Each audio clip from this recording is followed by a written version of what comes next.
CC Borgang CC চাৰিআলি higher secondary school আৰু ইয়াতে Dibru Mising higher secondary school এই অঞ্চলৰ CC মৌজাৰ চবতকৈ পুৰণি দুটা স্কুল।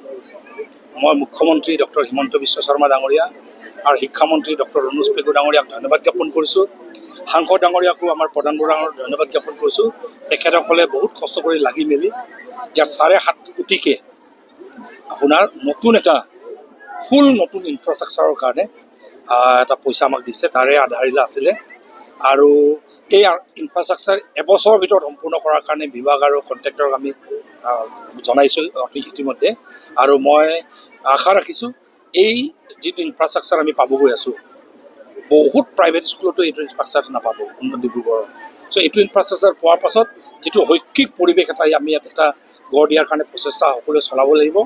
আমাৰ অঞ্চলৰ পৰা শিক্ষাৰ হাৰ যেন বাঢ়ি যায়, আমাৰ অঞ্চলৰ পৰা চাইণ্টিষ্ট যেন ওলায়, IAS অফিচাৰ যেন ওলায়, CS অফিচাৰ যেন ওলায়, ডক্টৰ ইঞ্জিনিয়াৰ যেন এইবোৰ অঞ্চলৰ পৰা যেন আৰু অধিকভাৱে যেন ওলায়, তাৰ কাৰণে আমি প্ৰচেষ্টা চলাব লাগিব।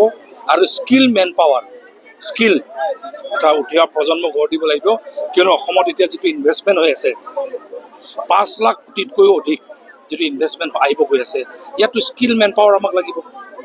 যদি অসমৰ পৰাই যদি স্কিল মেন পাৱাৰ আমি সৃষ্টি নকৰোঁ, তেতিয়া অসমৰ বাহিৰৰ পৰা ল'ৰা ছোৱালী আহিব চাকৰি কৰিবলৈ।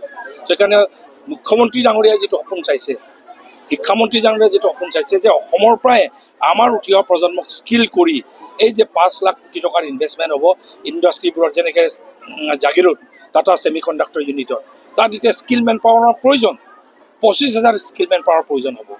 তো এনেকৈ আৰু 3 লাখ স্কিল মেন পাৱাৰ প্ৰয়োজন হ'ব। আমাৰ ইয়াৰ পৰাই সৃষ্টি কৰিব পৰাকৈ গোটেই শিক্ষা ব্যৱস্থাটোকে এটা পৰিৱৰ্তনৰ ফালে আগুৱাই নিব বিচাৰিছে, তাৰ কাৰণে মই ধন্যবাদ জ্ঞাপন কৰিছোঁ।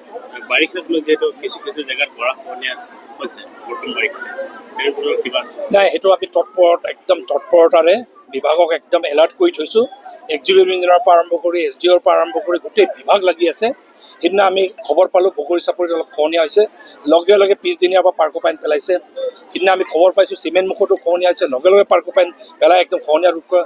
সেইদিনা টঙানীতো খবৰ পালোঁ, টঙানীতো আমি ভেকেলিত লগে লগে পাৰ্কোপাইন গৈছে। এইকাৰণে য'ত আমি যেনেকৈ খবৰ পাইছোঁ, ইতিমধ্যে আপোনালোকে যদি লক্ষ্য কৰে ফাৰ্ষ্ট ৱেভত ধেমাজি আমি বাচি গ'লোঁ। আৰু ফাৰ্ষ্ট ৱেভত যে ধেমাজি বাচি গ'লোঁ, তাৰ কাৰণে মই বহু পৰিমাণে আমাৰ সাংসদ প্ৰধান বৰুৱা ডাঙৰীয়াক ধন্যবাদ জ্ঞাপন কৰিব লাগিব। আমাৰ শিক্ষামন্ত্ৰী ডক্টৰ ৰণোজ পেগু ডাঙৰীয়াক ধন্যবাদ জ্ঞাপন কৰোঁ। তেখেতসকলৰ তৎপৰতাত ধেমাজিটো আৰু আমাৰ জলসম্পদ বিভাগৰ মন্ত্ৰী পীযুষ হাজৰিকা ধন্যবাদ দিওঁ। তেখেতসকলৰ তৎপৰতাত ধেমাজি জিলাক বানমুক্ত কৰিবলৈ যিটো প্ৰচেষ্টা চলাই আছোঁ, এইটোত আমি 80% সফল হৈছোঁ আৰু 20% আমি লাগি আছোঁ। আৰু 1-2 বছৰৰ ভিতৰত ধেমাজিক ভাৰ্চুৱেলি বানমুক্ত কৰিবলৈ আমি প্ৰচেষ্টা চলাম।